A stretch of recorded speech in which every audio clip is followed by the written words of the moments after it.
Hola, buenas noches. No me había percatado que ya estaba allí. Cuando la mente enferma al cuerpo. Es el tema de esta noche.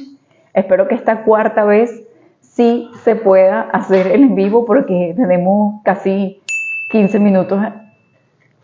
Pero esto lo que causa es que, ¿sabes? Ustedes como que empiezan a escucharnos y dicen, ¿qué más van a decir? Y se tumba y se vuelven a conectar. Entonces se ve quién de verdad quiere estar conectado, ¿ves? Y eso es básicamente lo que me está demostrando aquí el internet. Alexis, saludo. Aquí Simone y otra vez. Vamos a conectarnos nuevamente. Ella sí. Tú estás allí, tú me escuchas y es lo importante. Así es. Estabas mencionando que lo había visto tu publicación de cómo la federación había hecho un llamado, ¿no?, a todas esas pseudoterapias y lo grave. Podrías comentar, porque claro, eso lo mencionaste previamente, pero ya no va a quedar grabado en el video, de cuáles son más o menos esas pseudoterapias y cuál es la gravedad de que puede impactar en el paciente o en una persona. Y bueno, ahí hay mencionan unas como puede ser la parte de prácticas con tarot, prácticas de piedras, prácticas de ángeles, que si veo de codificación, etcétera, etcétera. Ahí en el comunicado está, de hecho lo tiene tanto la federación, en todos los colegios y los que estamos vinculados, pues estamos publicándolo para alertar a la población de no jugar con su salud mental, con su salud emocional. No cualquiera que haya hecho una cuestión express de unas certificaciones y de conocer cosas está preparado para atender lo que es la salud mental, que es importante. Entonces, de allí que ustedes cuando vayan a un especialista, a un profesional, asegúrense en manos de quien está. Desde el punto de vista de la psicología, la federación nos asigna un número, igual que el médico que tiene un número, y si no aparece ese número, y usted mete el apellido, la cédula del profesional, no aparece en la federación, es porque no está inscrito legalmente y, por supuesto, no está ejerciendo legalmente tampoco. Gravedad, gravedad, gravedad de verdad. Porque la psicología está basada en evidencia científica. ¿Tú le podrías explicar un poquito a los que nos están escuchando, que muchos son pacientes, también hay colegas conectados, qué significa que algo esté basado en una evidencia científica? Es una ciencia y por lo tanto está en todo lo que es el método científico, es decir, todos los estudios tienen la parte de no solo de un marco teórico, de hipótesis, de planteamientos de problemas, sino también el sustento empírico y la investigación de lo que se hace con respecto al paciente. Es decir, que todo está demostrado desde el punto de vista de la ciencia y hay respaldo de investigaciones que sustentan la práctica que uno hace. O sea, por ejemplo, desde el punto de vista en cuanto a las psicoterapias, hay respaldos teóricos con investigaciones. En el caso, por ejemplo, que es el área donde yo me desenvuelvo, que es la parte de la especialidad de la salud y dentro de ella la psiconeuroinmunología, todo está respaldado. Son estudios que respaldan lo que hacemos. Esa es la evidencia científica. O sea, no es nada traído por los cabellos, nada que no haya sido investigado, sino que ha sido probado, comprobado y donde se ve los efectos que tiene porque hay contrastes en cuanto a experimentación doble ciego, de hipótesis, de todo lo que da la parte de la psicología experimental justamente para demostrar si las hipótesis que se están sometiendo a comprobación son demostrables o no desde el punto de vista científico. Y lo que no haya sido demostrado, por supuesto, no pasa a ser parte de este acervo científico porque queda descalificado como tal. Es lo que yo siempre le comento a los pacientes cuando nosotros indicamos un tratamiento, bien sea cirugía, bien sea quimio, bien sea radio, tratamiento oral, vía endovenoso, intramuscular, subcutáneo, tiene un respaldo científico, está demostrado con estudios en pacientes con características similares. No es que tal mata curó a un paciente con cáncer, es cuántos pacientes con el mismo tipo de cáncer, con el mismo tamaño, con los mismos cambios, con la misma edad, con los mismos antecedentes curó. ¿En dónde está demostrado? ¿Dónde está evaluado? ¿Dónde lo dice científicamente? De hecho, tengo un video en mi canal de YouTube donde hablo de qué es la medicina basada en evidencia científica y ahí explico cómo paso a paso se hace un estudio de investigación. Hay varias fases para un estudio de investigación, corroboran varias hipótesis, tienen varios objetivos y eso varía en cada rama de la medicina y de lo que es la salud en general. Quería saludar por aquí a Oncoimágenes, a Mileida Rusa, a Isabel, a Vianet, a Erika Vera, a Jesús Villegas, Sandra, a Pascualino que va a estar por allí conectado, a Mileida Rusa, a Doris Márquez, a Judith con su esposo Julio y a Nacel. Que tú eres psicólogo y eres psico-oncólogo. ¿Qué significa que un psicólogo se especialice en psico-oncólogo? ¿Debe todo paciente oncológico ir con un psico-oncólogo o también podrá ir con un psicólogo que no tenga ese plus que tienes tú? Bueno, fíjate, yo estoy dentro de todo lo que es la especialidad, la psicología de la salud, y dentro de la psicología de la salud, su especialidad, la psiconeuroinmunoncología, o la psicooncología también, porque tengo la parte esa. A ver, el plus es que entendemos, conocemos, manejamos al paciente oncológico.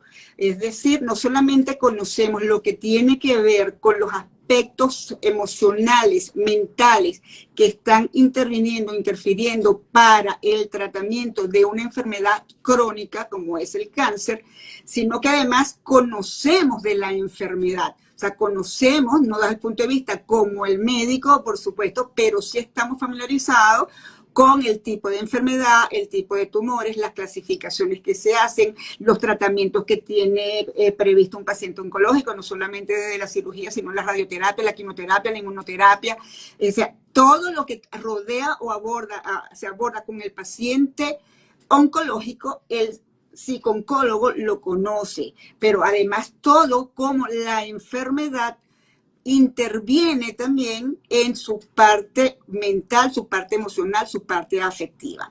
No significa, o sea, un psicólogo lo pudiera, por supuesto, que ver, pero si no tiene este conocimiento de la enfermedad, lo va a ayudar como podría ayudar a un paciente que no tuvieran cáncer, ¿sí?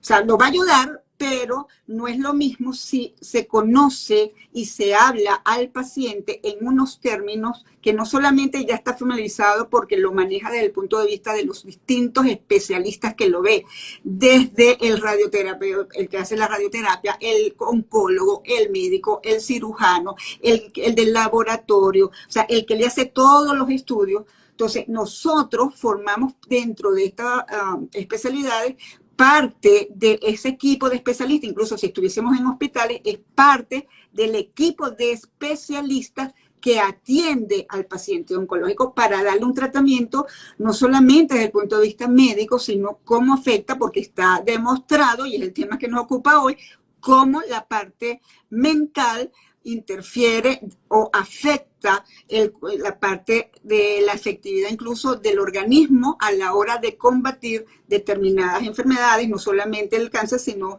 cualquier otro tipo de enfermedad, como puede ser incluso hasta las enfermedades autoinmunes, o las cardiopatías, o la diabetes, en fin. Entonces, sí lo puede ayudar un psicólogo, pero quizás su efectividad o la forma de llegarle al paciente va a ser algo distinta, ¿no? Entonces, a mí me tocaba estudiar la parte oncológica, meterme con cuestiones médicas, entender, preguntar, o sea, para cuando me remiten a un paciente poder entender, cuando veo un informe, no, o sea, poder entender y traducir lo que dice ese informe. Por eso yo siempre le digo a los pacientes la importancia de que el informe médico lo tengan siempre a la mano, porque bueno, para nadie es un secreto que las emergencias pueden ocurrir en cualquier momento, además que eso te salva de poder que el médico que vaya a verte en ese momento pueda leer y saber, sino también fíjense cómo ella, de hecho yo misma cuando le envío los pacientes a Siboney, yo sé que no todos se ven con Siboney y algunos se ven con otro psicólogo y algunos no se ven con ningún psicólogo, tranquila Francesca, tranquila, respira. Entonces yo se los envío y siempre le doy una llamada y le comento más o menos cómo es el caso desde la parte médica, porque los feedbacks son importantes, de hecho no solamente con la parte de psicología, con todos los demás especialistas siempre es muy importante. No hay paciente que tenga mayor manejo multidisciplinario que el paciente oncológico. Ahora bien, ¿tú qué le dirías antes de empezar a hacerte las preguntas con respecto a este tema? Que esto es un mito que mira, ¿qué le dirías tú a esa persona? No, yo no tengo que ir al psicólogo, yo soy mi propio psicólogo porque yo me cuento mis propias cosas y se lo digo a mi amigo, se lo digo a mi pareja y ellos me ayudan.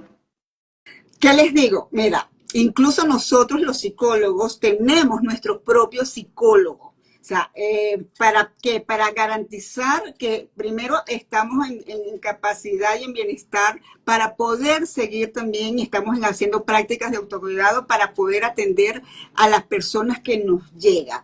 Entonces, persona que no se atienda con un psicólogo o porque diga que es para loco o porque no es para él, está manejando una desinformación, o sea, no está realmente sabiendo qué hacemos, cómo lo hacemos y la importancia que es para ir a un psicólogo. Es como cuando, siempre lo he dicho, es como cuando uno va para un médico a examinarse que todo está bien, cuando uno se hace un examen de laboratorio, aquí están los exámenes, aquí está esto, vengo a chequearme, vengo a un chequeo de que todo esté bien. Igual con el psicólogo, es para ver cómo estamos manejándonos desde el punto de vista mental y emocional. Y si no necesitamos estar mal para ir, podemos estar mucho mejor. Ahora, si estamos mal y con el psicólogo aprendemos y adquirimos herramientas y un conocimiento que nos ayude a resolver mejor los problemas que nos aquejan a todos, porque ninguno es capaz de tener inconvenientes. O sea, el hecho de que yo sea psicólogo no significa que yo soy mi propio psicólogo, no, porque también me estoy pagando y dando el vuelto. Y por eso es que tenemos nuestro propio psicólogo y uno está como en supervisión, uno discute, tengo este caso, no encuentro la salida, no sé qué más hacer, he intentado esto, pero no avanza, y uno entiende entonces que es necesario esa ayuda de otro profesional externo que no esté en el caso y que nos dé también luces. Y tratando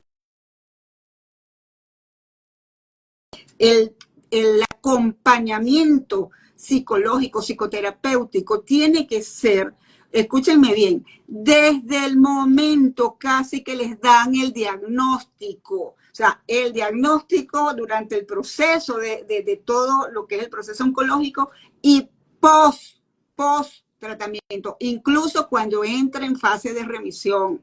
El paciente, el acompañamiento tiene que venir porque está demostrado científicamente, o sea, con dato empírico, está demostrando que los pacientes oncológicos que han recibido este acompañamiento, esta ayuda, intervenciones psicoterapéuticas, manejan mucho mejor la enfermedad, aumentan la expectativa de vida y tienen otro tipo de afrontamiento al estrés derivado de un diagnóstico tan fuerte como puede ser el diagnóstico de cáncer. Entonces, para todo el mundo es importante. Ojalá todo el mundo fuera, porque eso nos haría manejar nuestras emociones de una manera tan distinta y mucho más eficiente que se evitarían muchísimas enfermedades. Así que ojalá que todo el mundo fuera. Totalmente, totalmente. Eso es sumamente importante, cómo se afronta, ¿no? Esa situación que no es algo que el paciente pueda cambiar. No puede cambiar el diagnóstico de cáncer, no puede cambiar el diagnóstico de que la van a operar, de que va a recibir quimio, de que va a recibir radio. Queda afrontar el cómo llevas toda esa situación. Por ella está conectada Nutrisora, que el próximo domingo a las 8 de su súper ocupada agenda le robé 1 hora y media de ella estar amapuchada con su marido en la cama y va a ser aquí, no aquí, ella en su casa y yo en la mía, un live sobre si existe una dieta anticáncer. Por aquí quería saludar a María Sabá, a Jean Carol, a Elvia Gon, a Wendy Escalona. Bueno, aquí dice, doctora Francesca, conectarse con usted y sus invitados en vivo es como asistir a una consulta demasiado profesional en esas orientaciones. Buenísimo, claro que sí, que para eso mismo es. Por ahí está conectada Naivit, que mire, si hay algo que yo le he pedido que vaya a terapia, es a la preciosa, hermosa. Mira, Naivit, estoy dejando en evidencia al frente de 35 personas más. Ahora, ya hablando un poco del tema, me gustaría que definieras para las personas que están conectadas, sé que muchos lo han leído por internet y sé que muchos de los que están conectados que son profesionales de la salud también, pero bueno, ¿qué importa? Siempre es bueno volverlo a definir. ¿Qué es la psiconeuroinmunología? ¿Cuál es su objeto de estudio? La psiconeuroinmunología es, digamos, una disciplina científica que agrupa y toma insumos de distintas ciencias, por supuesto basada básicamente en la medicina, pero estudia la interconexión de la mente, el cuerpo, la parte de las hormonas y los 4 sistemas fundamentales del organismo. O sea, sistema nervioso, sistema inmune, sistema endocrino y sistema digestivo. Y esta interconexión que existe, que se llama la red psiconeuroinmunológica, que también se conoce como la red de la vida o la malla de la vida, y cómo todos ellos a través de distintos lenguajes, el lenguaje químico, por supuesto, el inmune con el lenguaje de la citoquina, el nervioso con los neurotransmisores, el sistema endocrino con las hormonas, cómo cada uno de ellos están en permanente línea. Yo digo que decimos que son unos sistemas chismosos, porque no ocurre nada en uno que los otros de manera simultánea no sepan y reaccionen, ¿no? Además, el sistema nervioso, el sistema digestivo tiene una autopista directa. De hecho, el sistema digestivo es llamado el segundo cerebro, porque hay una conexión directa, que lo que pasa aquí inmediatamente lo sentimos y lo afecta el sistema digestivo, todo lo que es la microbiota, y todo esto va también a interferir a las modulaciones que hay con los otros sistemas. Entonces, es un supraparadigma donde entendemos todas estas interconexiones que no están aisladas y que dependiendo cómo está esta red, también va a haber salud o va a haber enfermedad. Y por supuesto, trabajamos todo lo que tiene que ver con la parte de la mente, todo lo que son los pensamientos, toda la parte cognitiva. Trabajamos todo lo que tiene que ver con la parte afectiva, la parte emocional y la parte comportamental, por supuesto, porque al final todo se traduce también en actitudes y comportamientos que llevan a la persona a efectuar y hacer cambios en muchos casos, y sobre todo en el caso del paciente oncológico, que tienen que ser cambios drásticos en su vida y en su estilo de vida una vez que está el diagnóstico. Y cuando hacemos los análisis de este paciente y vemos cómo incluso la parte de emocional, la parte del manejo del estrés ha interferido en esto, pues hacemos también intervenciones para que el paciente tenga cambios en su estilo de vida, no solamente en la alimentación, que ya lo dirá Zoraida, sino todos unos cambios de vida, de estilo de vida, que sean, digamos, favorecedores y protectores de la salud para disminuir unos factores de riesgos. Súper importante. Quería saludar por allí a Irama, a Raiza Gregoria Centeno, mi amor bonito. Ella estaba cumpliendo años en estos días. De seguro se comió una torta. Vamos a hablar de las tortas y el azúcar y el cáncer. A Carmen Elena Hernández, conocida como la teatrera intermitente. Por aquí está el doctor Manuel Camacho, quien es oncólogo pediatra. Y voy a tomar una frase que aprendí de la ginecólogo Anacel, que por ahí debe estar conectada, y si no, ella se conecta en diferido. Gracias siempre por apoyar.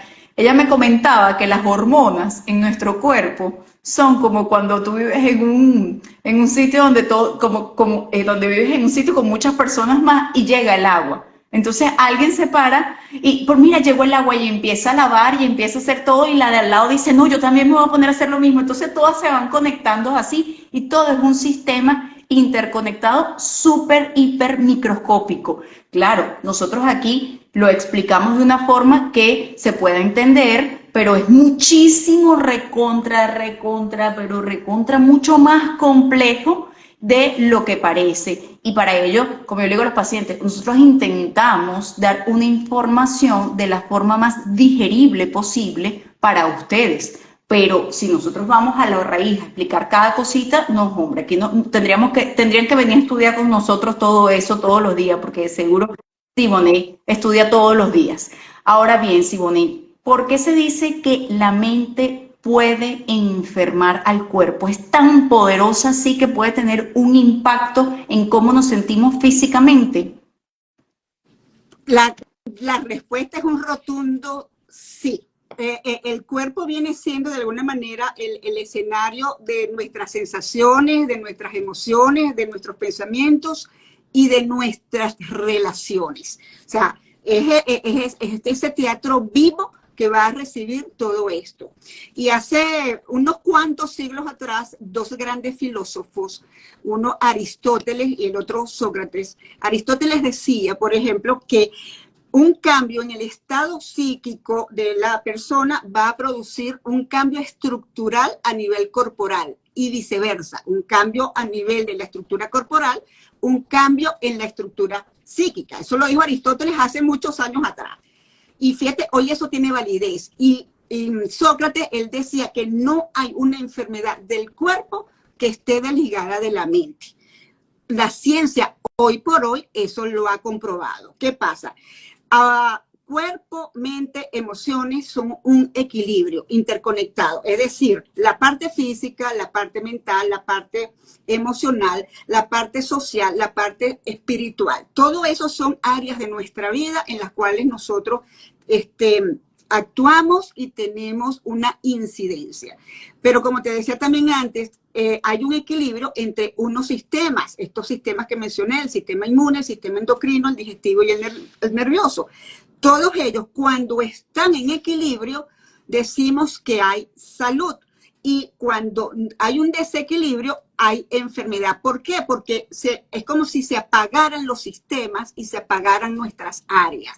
Y esa red de la vida, esa malla de la vida, también es como se rompiera esa comunicación que es la que nos sostiene. Entonces, hay esa ruptura de esa malla de la comunicación entre nuestra mente con estos sistemas, sobre todo con el sistema inmune, y por supuesto la enfermedad que es cuando no hay comunicación mente-cuerpo. O sea, fíjate de ahí la importancia, que todo lo que nosotros tenemos en nuestra mente va a determinar lo que es nuestra salud o nuestra enfermedad. Entonces, ¿qué sucede? Todo lo que nosotros pensamos, sentimos a nivel de nuestras emociones, nuestras sensaciones, va a tener unas acciones y unas repercusiones a nivel de nuestro cuerpo, porque se convierten en sensaciones reales del cuerpo.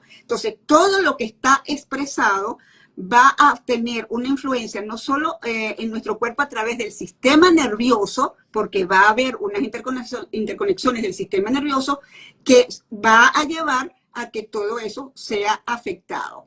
¿Y qué es lo que hace posible esta comunicación? Porque dirán, bueno, esto pareciera que es mágico. No, aquí estamos hablando de cosas científicas.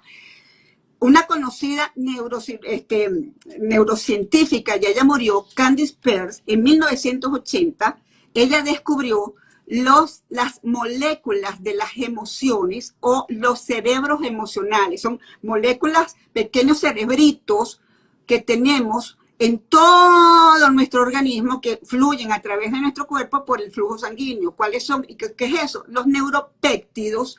Los neuropéptidos tienen unos receptores y tienen inteligencia propia, que todo lo que nosotros pensamos, automáticamente ellos lo están recibiendo, porque tienen unos receptores esas moléculas. Y esos neuropéptidos son los que hacen posible la bioquímica corporal y son los que hacen posible esa interconexión mente-cuerpo. Entonces, por ejemplo, el sistema inmune que tiene unos linfocitos, tiene unos receptores, o tiene unos puntos de recepción propios para esos neuropéptidos que si la persona tiene determinados pensamientos, determinadas sensaciones o determinadas emociones, va a incidir en esos linfocitos, disminuyendo la resistencia o no del sistema inmune para combatir con las células tumorales, las células cancerosas. Entonces, sí, es un rotundo sí.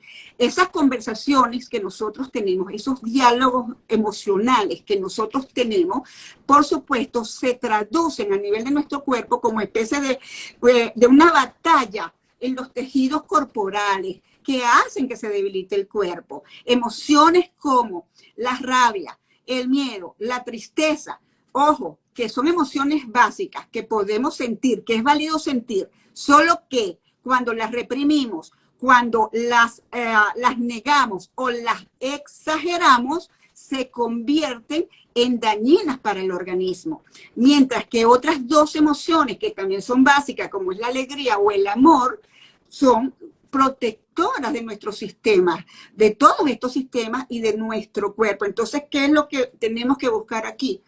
Y yo se lo digo a muchos de mis pacientes, hay que dejar de ser adictos al drama, porque cuando somos adictos al drama, nos volvemos víctimas, y cuando somos víctimas necesariamente vamos a encontrar un culpable, y esa sensación de impotencia y de indefensión que nos pone el papel de víctima es la condición previa a la enfermedad del cuerpo.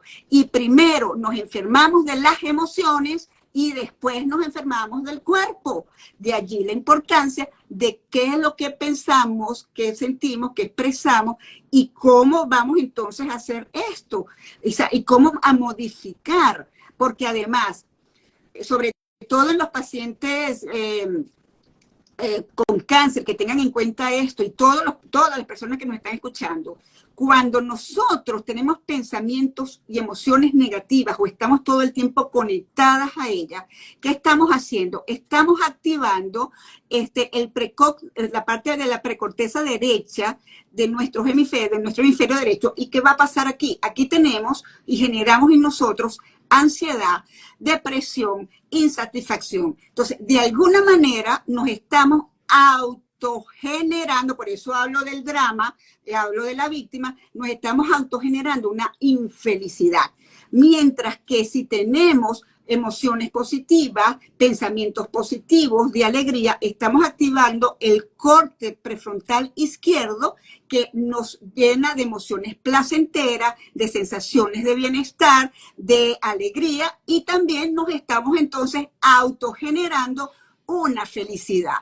Claro que la mente influye al cuerpo, y si esto no los convencen, déjenme decirles que el 80% de los pacientes, es decir, 8 de cada 10 pacientes, y te invito a que ahora lleves la estadística, Francesca, y a los doctores que nos pueden estar escuchando, 8 de cada 10 pacientes presentan una enfermedad conocida como enfermedad psicosomática, es decir, producida por la mente.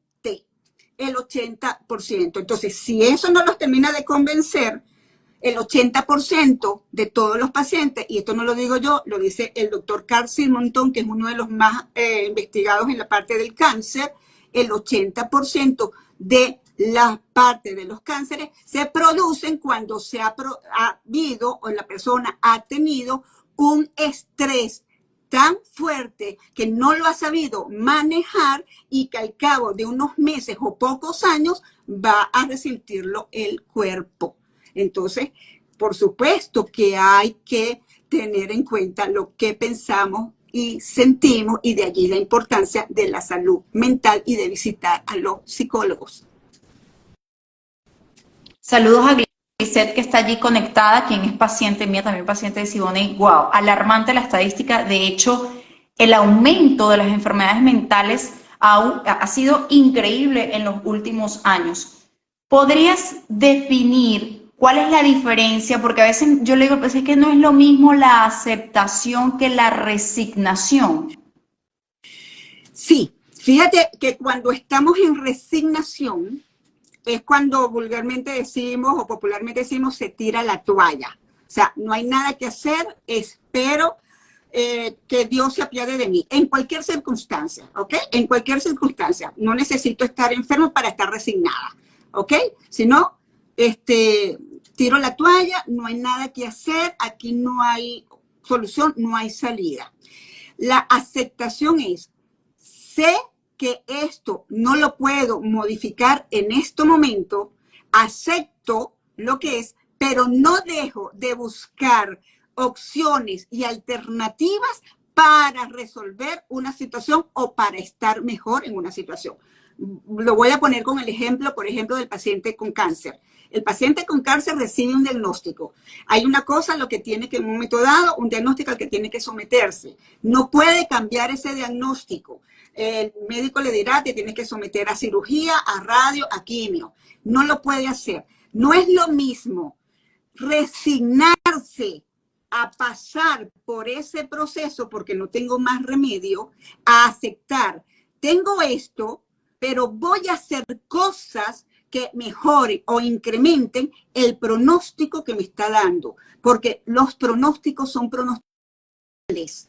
No hay nada escrito con un pronóstico. Ciertamente, cuando hay una etapa muy avanzada ya del cáncer, pero cuando el cáncer se está detectando a tiempo, cuando hay cosas por hacer, no tiren la toalla. Ahí no hay un momento para tirar la toalla, hay un momento justamente de decir, voy a hacer cosas para esto. Y hay demostraciones médicas de curas milagrosas. Curas milagrosas, es decir, cuando este paciente está confiando en todos sus recursos, no solamente los recursos externos que tiene, sino también los recursos internos para combatir una enfermedad. Y puede haber esas remisiones milagrosas, esas curaciones milagrosas, como también personas que tienen muy buenos pronósticos se resignan y entonces justamente se acelera una profecía autocumplida, porque la mente cumple las profecías y el cuerpo ayuda a que esa profecía se cumpla. ¿Por qué? Porque nosotros tenemos que ayudar de alguna manera al cuerpo a repararse, a autorrepararse, porque tiene mecanismos y recursos reguladores de autorreparación con esta parte mental, pero también aquello, o si me doy vencida o me resigno, por supuesto que eso va a debilitar mi sistema inmune, que es uno de los que me ayuda a combatir las enfermedades, va a debilitar todo. De hecho, el cáncer y depresión van unidas y los pacientes que están deprimidos también tienen inmunosupresión. Entonces, aquí es cómo ayudar a esta persona, a este paciente que tiene un diagnóstico, a no darse por vencido y a no resignarse.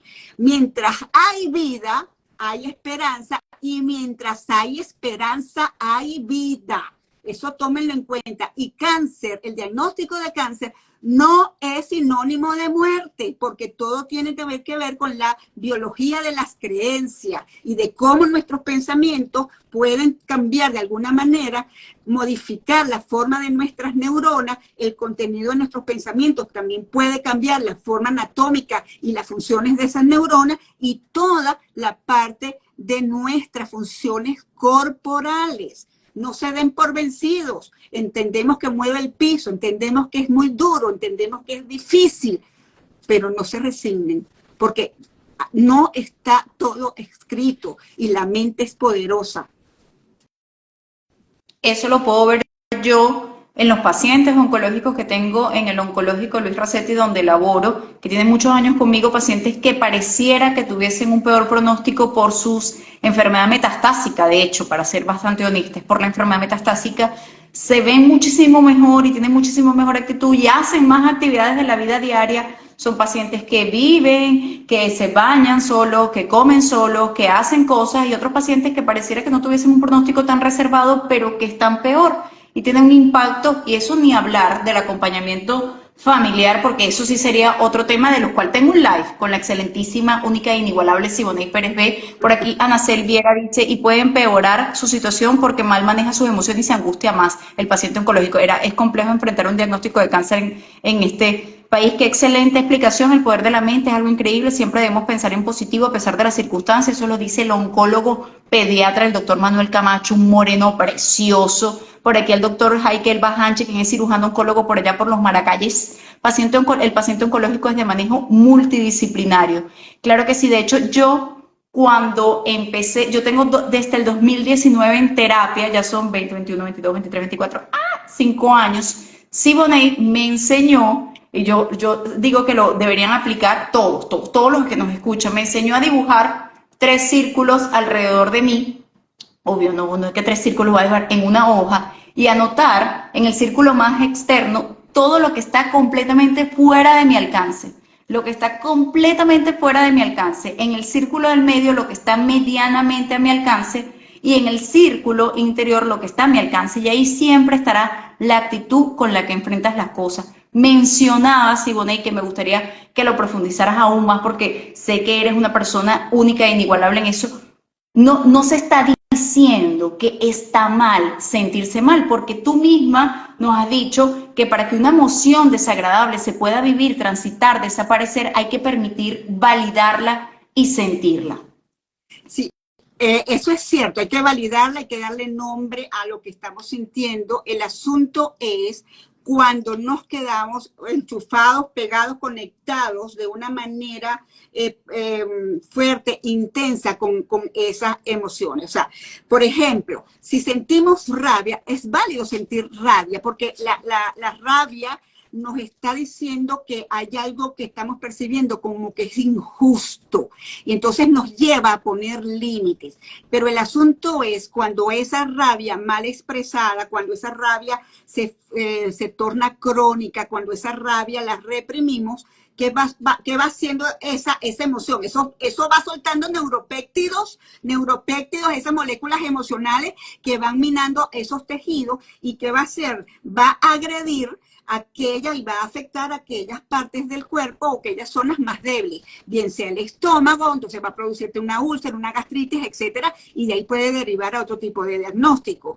¿no? Entonces, también nos puede llevar a que esa impotencia mal manejada, estoy dando el ejemplo de la rabia, nos va a llevar también a esa actitud de ser incapaz, sentirme incapaz, de sentirme víctima, de convertirme en una persona indefensa, en esa sensación de que soy impotente, que no puedo hacer nada, que nada en mis manos está por hacer.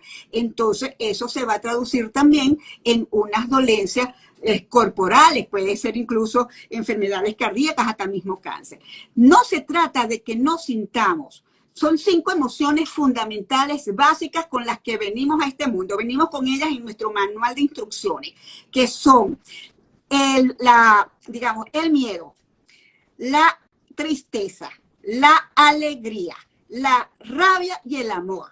Son 5 emociones básicas. Incluso hay algunos autores que mencionan 2, pero estas son las básicas. Entonces, que el miedo nos dice que nos lleva y es sana cuando estamos en peligro, porque nos advierte de una situación de peligro. Es decir, cuando el organismo se prepara para la lucha, para la huida, ahí se está activando un sistema simpático de lucha que nos lleva a que todos los mecanismos de alarma del organismo se activan para nosotros poder luchar. La rabia nos lleva a vencer, a quitar el obstáculo que nos frustra, el obstáculo que impide nuestros logros, y eso nos da rabia.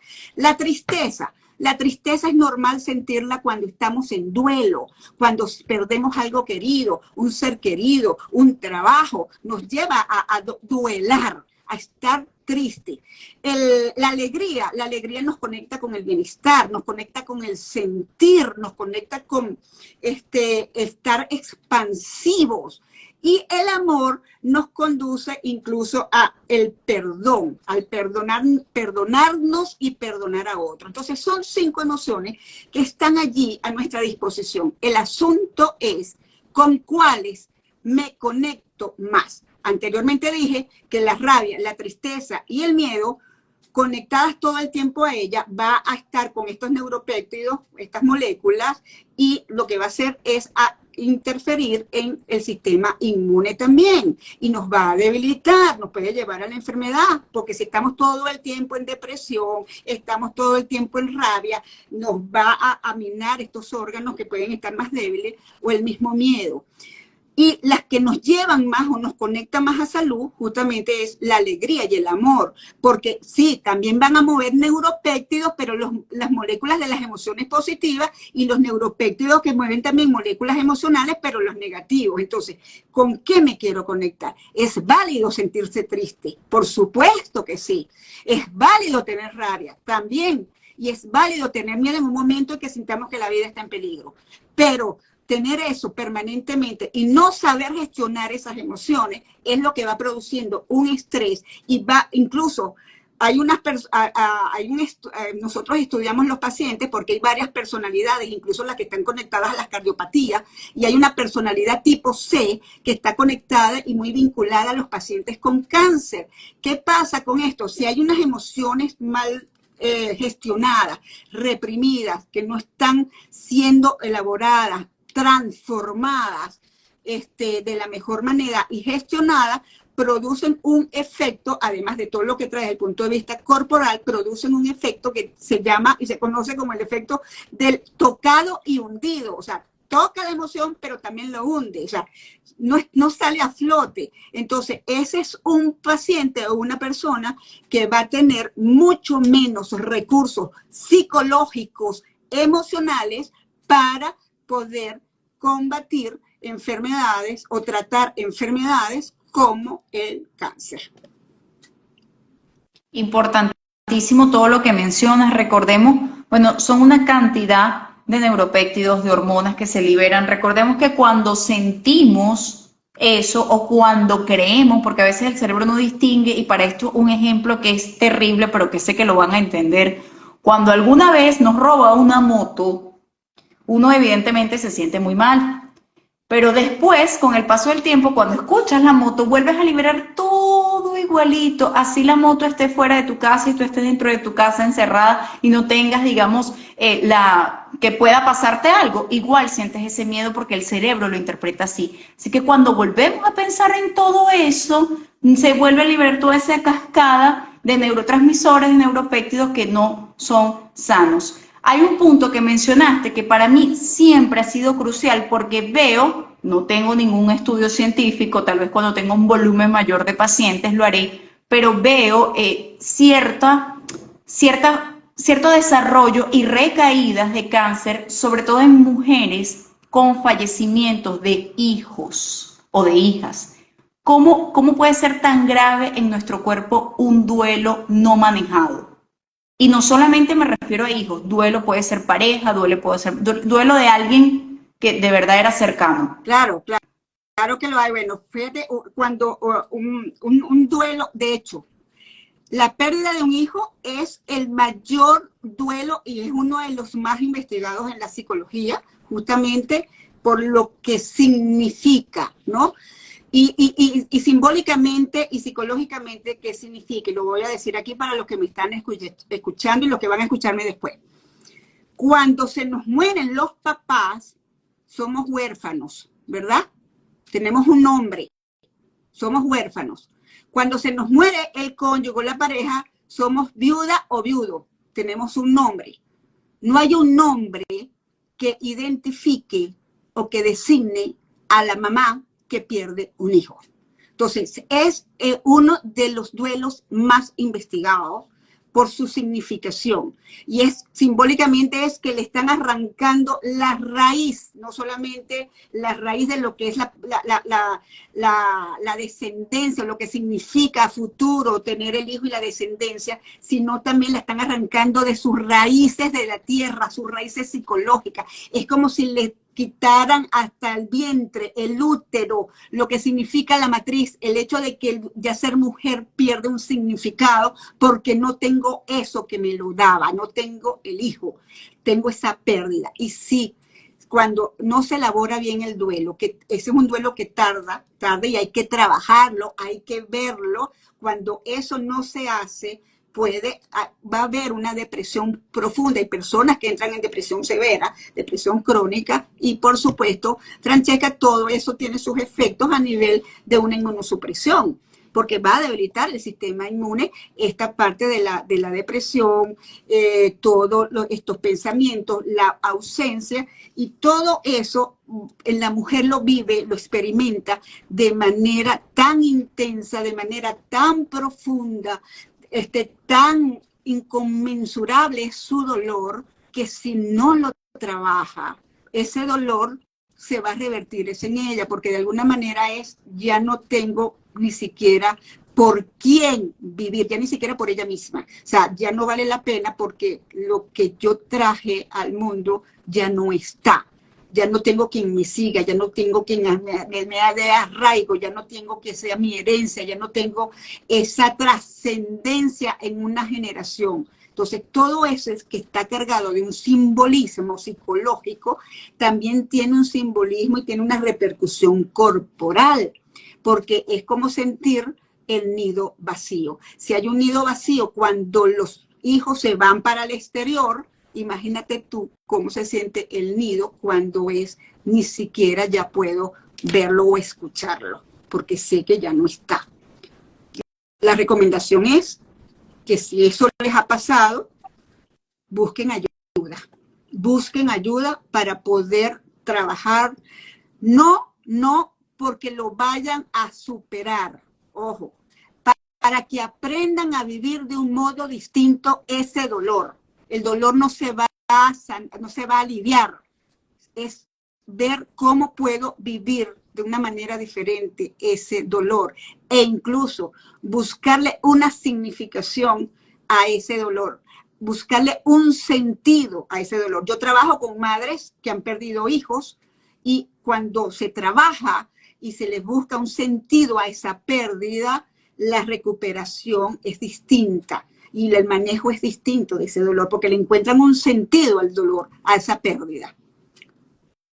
Sí, bueno, de hecho, hablando del sentido, que tú eres especialista en logoterapia, siempre le recuerdo, le invito, exhorto a los pacientes a leer el libro de El sentido de la vida de Víctor Frank, quien fue neurólogo, psiquiatra, en un campo de concentración, donde él evaluaba cómo las personas que tenían un sentido de vida podían subsistir más allí dentro de las condiciones deplorables de un campo de concentración, todo porque estaban aferrados a un sentido de vida. De hecho, esto concuerda con el comentario de la bellísima ginecólogo Anacel Viera, que dice, y hay pacientes que son otros luego del diagnóstico y la resolución porque se empoderan, caen en cuenta de que se pueden salvar. Claro que sí, bueno, por ahí también que se me escapó el comentario porque a veces es un poco difícil lograrlo detener. Irama mencionaba cómo ha ido a terapia y cómo yo veo ese cambio, que me encanta ver a esas pacientes que van a terapia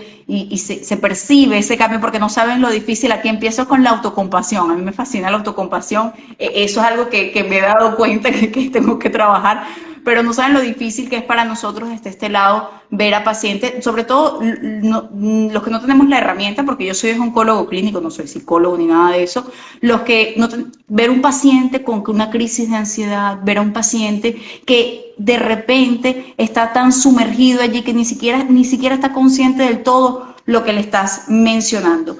Ya faltan pocos minutos, de hecho ya pasó más de las 9, pero bueno, también nos pudimos conectar un poco tarde por todo esto del internet. ¿Qué va de eso del positivismo tóxico? ¿Sabes? ¿Lo has escuchado? Sí, ¿cómo no? ¿Cómo no? A ver, una cosa es tener pensamientos positivos, tener una actitud positiva, experimentar emociones positivas, pero dar cabida a las que no son tan positivas, pues. O sea, la vida es un sub y baja, o sea, nos balanceamos entre ambos extremos. Entonces es darle cabida, darle nombre a eso que estamos experimentando, pero no es que no existen problemas. Ojo, porque eso sería negación. Y eso, ahí entra muchas veces el positivismo tóxico. No, hay que entrar en un optimismo realista. Es decir, ¿qué tengo, con qué cuento y lo que no tengo, dónde lo puedo conseguir? ¿Qué tengo a mi favor? ¿Cuáles son mis factores protectores de riesgo y qué tengo que hacer para incrementar uno, disminuir otros? O sea, es tener una visión realista, pero dentro de esa realidad conectarme con aquello que me ayuda a estar empoderada desde el punto de vista mental y desde el punto de vista psicológico, donde yo segregue unos neuropéptidos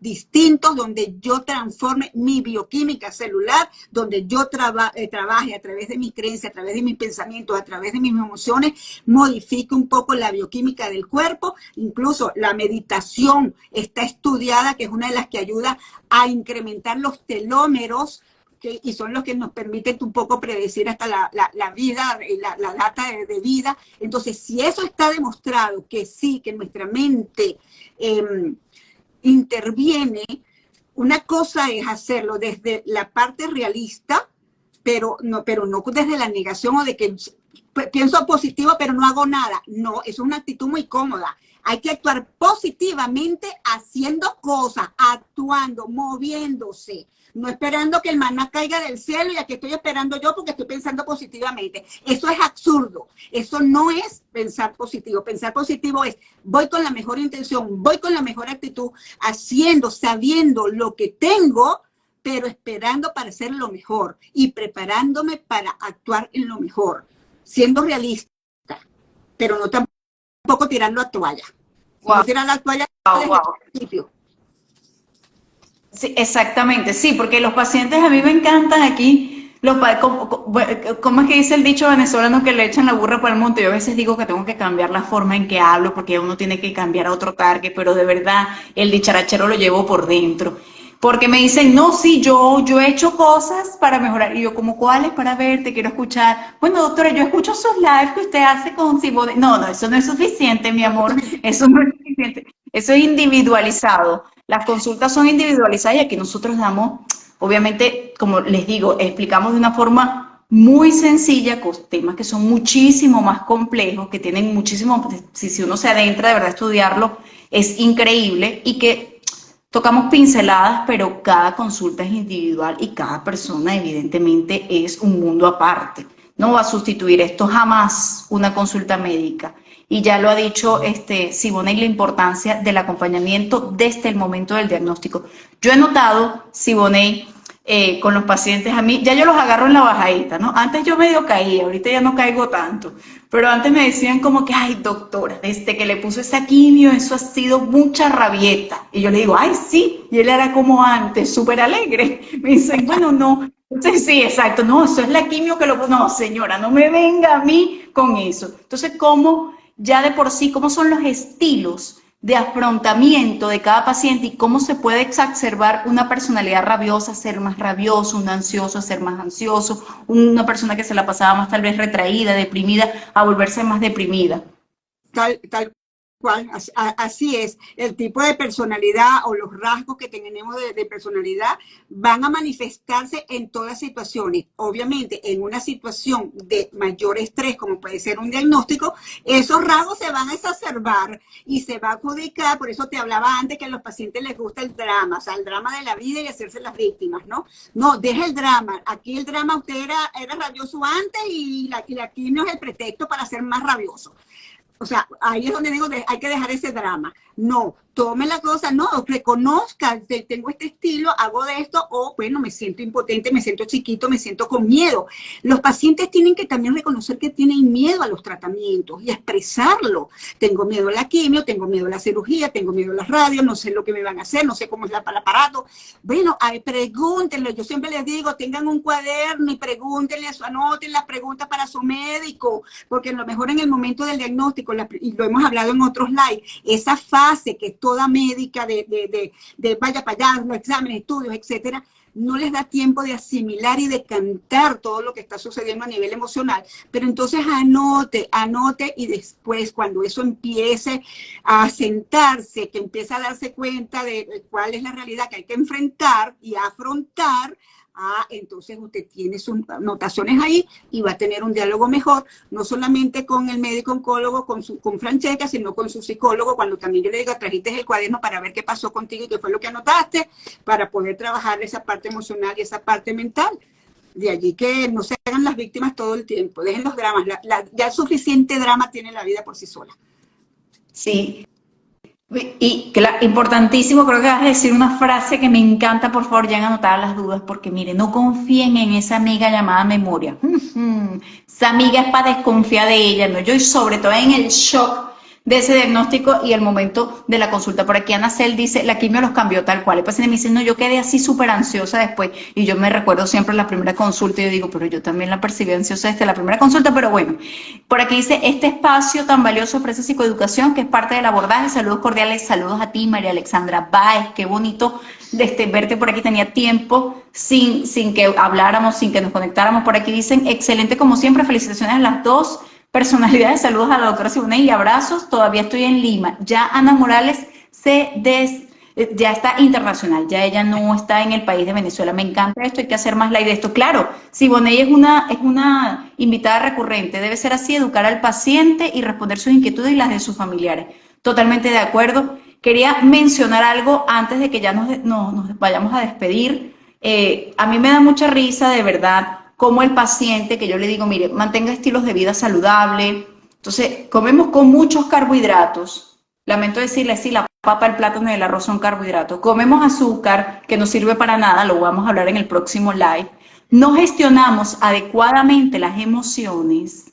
Se fuma, se bebe, se duerme con las pantallas del teléfono, no se duerme bien, no se mantiene un diálogo interno adecuado, que si nosotros le habláramos a una amiga como nosotros nos habláramos a nosotros mismos, esa amiga nos dejara de hablar, porque a veces somos muy duros con nosotros mismos. Entonces se vive en un drama perenne, porque a mí me encanta, lo confieso, lo voy a cambiar, la autocompasión. Tienen que escucharme cuando hablo de cómo trabajo en el hospital, empiezo yo, ay, bueno, callar. Entonces, y se hace todo eso mal, y el paciente viene y me dice, doctora, lo que a mí me falta son como unas vitaminas, ¿sabe? Para yo así como reponerme, como ponerme así para adelante, y yo digo, vitamina, vamos a analizar, no, y si eso hablamos de cuántos vasos de agua toman al día, bueno, entonces fíjense cómo todo eso definitivamente tiene un impacto. Menciona tus redes sociales, cómo pueden llegar a ti, dónde te contactan, dónde pasas consulta. Mis redes sociales, Siboney Pérez B, tanto en Instagram como en Twitter, ahí aparecen mis teléfonos, aparecen allí también. Yo estoy en Chacaito, doy consultas allí y también doy consultas online a las personas del exterior o del interior, con previa cita, por supuesto.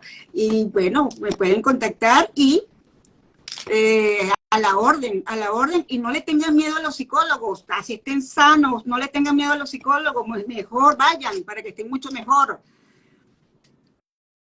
Claro que sí, claro que sí. Y Gladys, usted es estupenda y mi mamá le da mucha paz. Ay, bueno, ¿qué más ejemplo que el de Herminia Sánchez? Por favor, gracias, papá Dios. Amén, amén, por permitirme ver a pacientes como Herminia que están bien. Y tengo 100% segura de que parte de lo que mantiene a Herminia tan de pie y tan bella y tan hermosa es unas hijas que la aman increíblemente. Nosotros ya hablamos de la importancia del cuidador, que a veces lo tenemos como olvidadito y hasta impedimos que sienta ciertas cosas. Quería, antes de despedirme, primero agradecer todos los comentarios positivos, bellos y hermosos que hicieron por el live del día miércoles en Laboratorios Adium, junto con la hematoncólogo, la doctora Karina Araujo y la periodista Beatriz Lugo. Quería invitarlos al próximo live el domingo a las 8 de la noche con la licenciada Zoraida Rosales, quien también es especialista en pacientes oncológicos y es especialista en microbiota.